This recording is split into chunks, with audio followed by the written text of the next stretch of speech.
Let's transition real quick because that is a great question. You talked about outside coaches and can they bend the needle what the 49ers do, which is what Wilkes seemed to have done this last year, including coming down from the booth. So the next defensive coordinator, does that mean the next one has to come from within, or is there somebody on the outside that can get the respect and can kind of be given the opportunity to run things the way that he wants to run things? Is that a possibility in your mind, or is Kyle going to go with somebody who he's comfortable with already in the building? What do you think? Well, personally, to be honest with you, Jesse, I don't think that Kyle was the one who really had that much of an issue with Coach Wilkes. I think Kyle's main issue with Coach Wilkes is that the players didn't want Coach Wilkes anymore, which, I feel like he got let go because Nick Bosa said during the Super Bowl right after a loss is that we weren't prepared. And it's like the irony to talk about we weren't prepared and you miss camp. Like, what are we talking about here? Like, you sitting here talking about what we didn't have ready to go. 2 days later, admitted in the closing interviews that missing camp messed with him during the season. He wasn't fully ready to go. He said that he still didn't have his hands together. He still didn't know run fits after the Cincinnati game.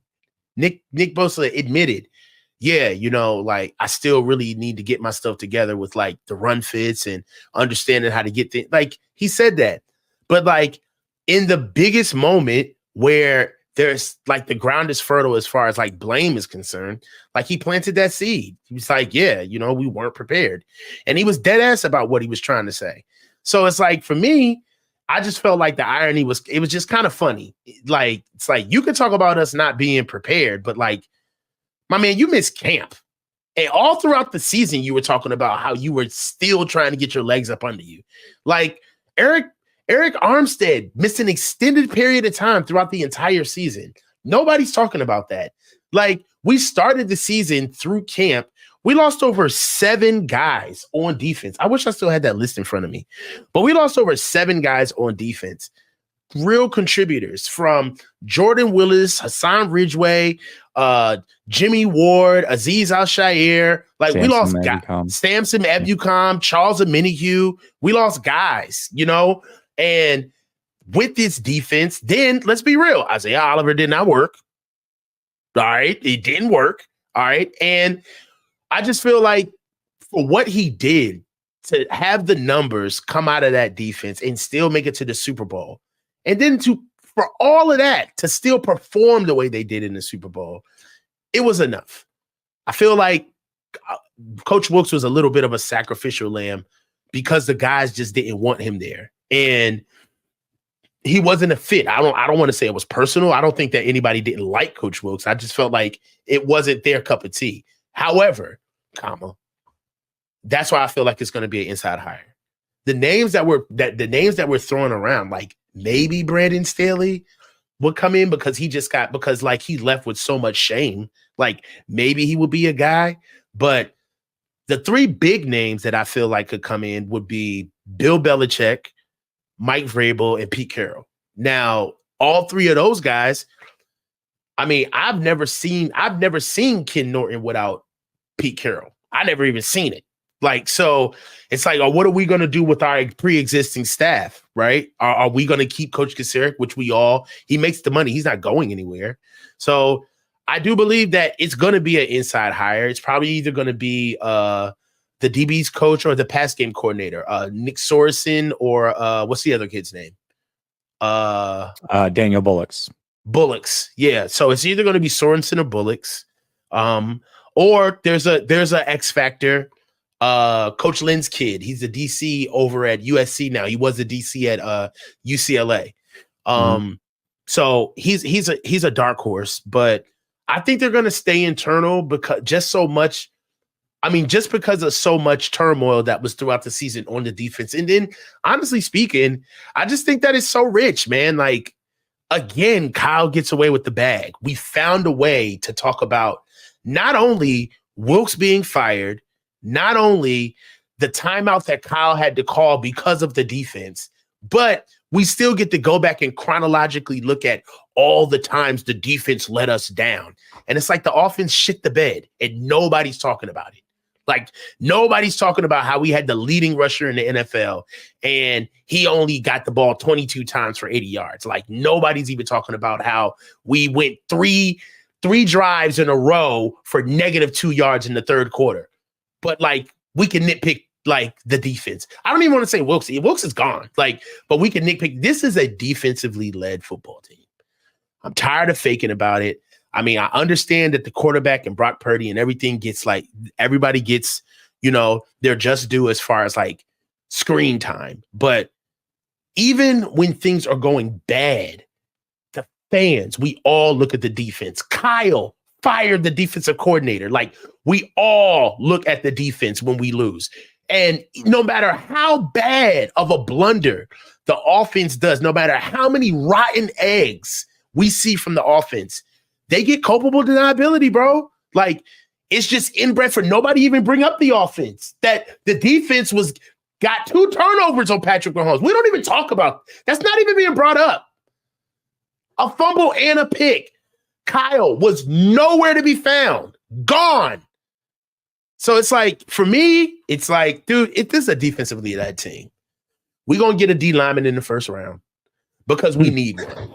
You know what I'm saying? Like, I'm just saying, bro, like, come on, like, who are we fooling, man? Who are we fooling? Who are we fooling? He's got his toys. What's crazy? What's crazy is we got to pick one segment coming up. And just to show how defensive this team is, my choices are going to be very clear that it's a defensive team. And what's funny is at the end of 2022 season, I remember saying, gosh, with Brock and Christian McCaffrey, I feel like this team is transitioning to an offensive team.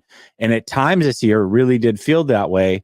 But your point really is well heard, at least from me, in the sense that when this team doesn't win, everybody points the finger back at the defense, not the offense. The offense doesn't get any blame ever. It's always the defense. Always the defense. It's like, well, the offense left the field with the lead in overtime. Brock led him. Okay. Brock led him. And it's like, you got, it's like, Mahomes had 4 downs to get first downs. What did you think was going to happen in the Super Bowl? And you know what else is going to be crazier is like the people that are going to start turning on Brock. Like there are going to be people that are going to actually turn on the quarterback before they start looking at Kyle. Really? Because I said this on the last show. I'll say it again. Brock is special for a lot of reasons. But one other thing that he did for me that was very special is that Brock showed the ability to be one of the first quarterbacks to survive Kyle Shanahan's bad games. Like, Brock is accurate enough, he's athletic enough, he has enough processing power, and he knows where to get the ball out good enough to, even when Kyle is shitting the bed, he can still look relatively decent. That's promising, right? Because if he gets old, once he gets older, maybe he can go to Kyle and say, I don't like running this shit. Like, maybe we should run the ball some more. Right? Or maybe he can go to Kyle and say, all right, bro, like, I like this game plan. This is all right. But right now, we need to be giving the ball to Brandon Ayuk. You know what I'm saying? Like, so I feel like there is a silver lining in that. Brock is, one thing that you can't say is, Jimmy, he took us to a Super Bowl, but that was bullshit. Come on, he's gone now, and he's ass now. Can we be honest about Jimmy now that he's gone? Yeah, so, the cat's out the bag. When he was here, right? The cat's out the bag. He was mid. So, but even like with Jimmy took us to a Super Bowl, and then there was a lot of people virtue signaling towards Jimmy because he just looked good and whatever the fuck. But the problem is that even though Jimmy took us to a Super Bowl, he was a broken quarterback because he himself failed in the Super Bowl, right? And no matter what you say and all of them stupid ass interviews that they was doing, Jimmy's our guy. We love Jimmy, blah, blah, blah. Back to 49er football. They all know that he ain't got the goods. They all know. They saw it in the flesh, in the raw. You had a chance and you shit down your leg. With Brock, all of these boys got their hand in this loss. Brock, relatively can walk away from this thing clean. Like, yeah, I missed some reads. Yeah, I didn't hit some people that I needed to. But for the most part, as far as like owning the moment, you motherfuckers got some work to do. This is my second year in the league. You know what I'm saying? So I do feel like Brock gained a lot of equity with this game. He got a lot of social currency. Like all of the stuff that they were saying, because not only they believed it, but they were just galvanized behind him because that's our quarterback. Almost like kind of like the Jimmy rah-rah type energy. It's a little different now. It's kind of like, I feel like Brock can look these guys in the eye now. It's like, no. It's not no, as long as I stay out of the way and you guys do your job. Fuck that. You guys piss down your leg in the Super Bowl. Like it's my show now. So, and I'm going to be interested to see how Kyle is going to be able to call games with Brock, with everybody kind of looking at Kyle now, because Brock is kind of still golden in this. Like, right? Like, you know, at least with Jimmy, Kyle got away with so much murder because he could always blame Jimmy for everything. And then Jimmy was such the perfect target. Wasn't he the perfect piñata? Because he sucked. Did he disappear in the offseason? Yeah, he would disappear. He was the perfect mark. All right. He looked good. He would suck, right? Then he would like not work hard. He would disappear in the offseason and not respond to anybody. And then even with all of that, he would not take accountability. He would always do this we bullshit. Like if you're like, no, Jimmy, it was you. So yeah, he'd always turn French in the post-game press conference. He'd be like, yeah, we. Right. So with that said, Brock does not have that issue, right? Brock comes full face, like, yo, this is what I did. This is how I messed up. This is where it is. And right now was kind of like one of the first times you saw it, because it's rare, right? We don't lose a lot, right? But I'm going to tell you, there was a stark difference on how Brock spoke to the media versus how Kyle spoke to the media. And it's going to take some time because we're not going to lose a lot, but fans are going to start picking up on that shit. And they're going to be asking like, all right, so why does a 24-year-old kid have way more like control and accountability than you, Kyle? And I'm telling you, bro, like football ain't going nowhere. You know, like we're going to outlive all of this stuff. So it's going to be interesting to see how it ends or continues. Right. So